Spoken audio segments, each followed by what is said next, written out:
కష్టపడుతూ ఉంటామండి. అంత పొద్దున్నే ఎక్కడ లేవగలమండి? ఓహో, మనకంటే కొన్ని ఉన్నాయండి. అవి పొద్దున్నే ఒక్కసారి లేస్తాయి, రాత్రిపూట పడుకుంటాయి, మధ్యలో నిద్ర తెచ్చుకోవు.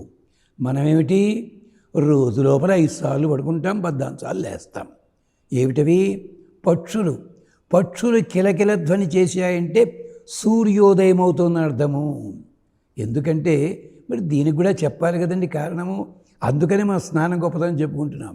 బ్రహ్మదేవుడు కళ్ళు తెరిచేసరికిట, ఇవన్నీ కల్పన గాథలు కాదండి, వేదంలో ఉన్న మంత్రాలు ఇవి. అవి చెప్పుకోవడానికి సమయం చాలదు కనుక సూచించి వదిలేస్తున్నాం. యజుర్వేదంలో బ్రహ్మదేవుడు కళ్ళు తెరిచాట, తజ్జలమాసీత్, చుట్టూ అంతా ప్రళయకాల జలం ఉంది. ఈయన పద్మంలో ఉన్నాడు. లేలాయత్ ప్రతిష్టాం నావిందత, పద్మం ఇలా ఇలా కదిలిపోతుంటే ఊరి నాయనోయ్ నీళ్ళల్లో పడతానో ఏమిటని కంగారు పెడుతున్నాడు. ఈ లోపల కింద ఉన్న శ్రీ మహావిష్ణువు అసలే ఏడుస్తున్నవాడిని మూతి మీద కొట్టాడు సంగీత మాస్టరు, శృతిలో ఏడవమని చెప్పి. అలా ఉంది పరిస్థితి ఇక్కడ. అనేసరికి తప తప జప జప యజ అంటున్నట్ట.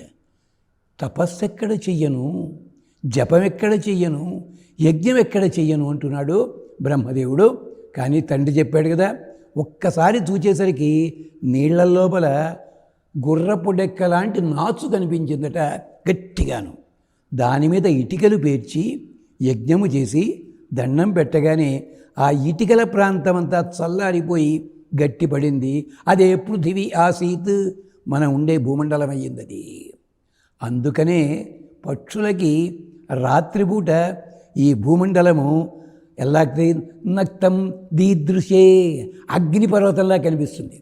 అందుకని పొరపాటునుడా సాయంకాలం 6-7 దాటగానే పక్షులన్నీ చెట్ల మీదకి వెళ్ళిపోతాయి, లేదా గూళ్ళలోకి వెళ్ళిపోతాయి తప్ప కిందకి దిగవు. వయంసి నక్తం నాధ్యాసతే, సూర్యుడు దయిస్తుండగానే ఇది చల్లారినట్టు అనిపిస్తుంది. అందుకని కళ్ళు తెరుస్తాయి, కాసేపటికి రెక్కలు టపటపలాడిస్తాయి, కాసేపటికి కొమ్మ మించి కిందకి దిగుతాయి, అప్పుడు కూత కూస్తాయి.